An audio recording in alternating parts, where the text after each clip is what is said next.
अम्मा बाद अऊज़ु बिल्लाहि मिनश्शैतानिर्रजीम बिस्मिल्लाहिर्रहमानिर्रहीम इन्नल्लाह व मलाइकतहु युसल्लूना अलन नबी या अय्युहल्लज़ीना आमनू सल्लु अलैहि वसल्लिमू तस्लीमा। पढ़िए सलात व सलाम अलैका या रसूलल्लाह व अला आलिका व अस्हाबिका या रहमतल लिल आलमीन। अस्सलातु वस्सलामु अलैका या रसूलल्लाह व अला आलिका व अस्हाबिका या खातमन नबिय्यीन। अस्सलातु वस्सलामु अलैका या नबी अल्लाह व अला आलिका व अस्हाबिका या रहमतल लिल आलमीन। अल्लाह ताला के हम्द व सना जो खालिक के कायनात भी है, माल के कायनात भी है, राज के कायनात भी है। हमद उस खुदा की जिसने जहां बनाया, कैसी ज़मीन बनाई, कैसा आसमान बनाया। नबी आखिरुज़्ज़मा हबीब मुस्तफ़ा ताजदार अहवजम फख्र आलम बनी आदम पर हबीब दुरूद सलाम का नजराना पेश करने के बाद हाल के रब जल का करोड़ हाल इंसान है कि खाल के कायनात ने हम सबको अपना और अपने प्यारे रसूल सल्लल्लाहु अलैहि वसल्लम का जिक्र करने की तौफीक अता फरमाई। अल्लाह रब्बुल इज्जत हमारी हाज़िरी का एक एक लम्हा अपनी बुलंद बारगाह में कबूल फरमाए और जो सुने जो सुनाए परवरदिगार उस पे अमल परा होने की तौफीक अता फरमाए। खालिक़ लम जज़ल की बुलंद बारगाह में इल्तिजा है कि खालिक़ कायनात हम सबको अपने प्यारे मुस्तफ़ा सल्लल्लाहु अलैहि वसल्लम की पनाह में रखे और सरकार को जहां सल्लल्लाहु अलैहि वसल्लम का फिज़ान हम पे हम अता परवरदिगार अता फरमाए। आज इस तरह के आप इल्म है कि आज 25 दिसंबर है। 25 दिसंबर 2020। तो ये मैं बात आपकी गोशगुजार करना चाहता हूँ कि 25 दिसंबर 1876 को कायद आज़म रहमतुल्लाह ताला इस धरती पे इस कायनात में आए।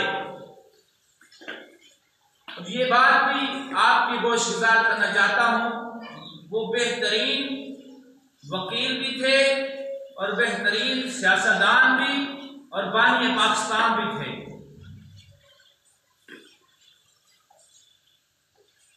मैं ये बात आपकी गोशगुजार करना चाहता हूँ कि कायद आज़म रहमतुल्लाह ताला अलैह एक आम शख्सियत नहीं थे, बल्कि ये एक अजीम लीडर थे, अजीम कायद थे।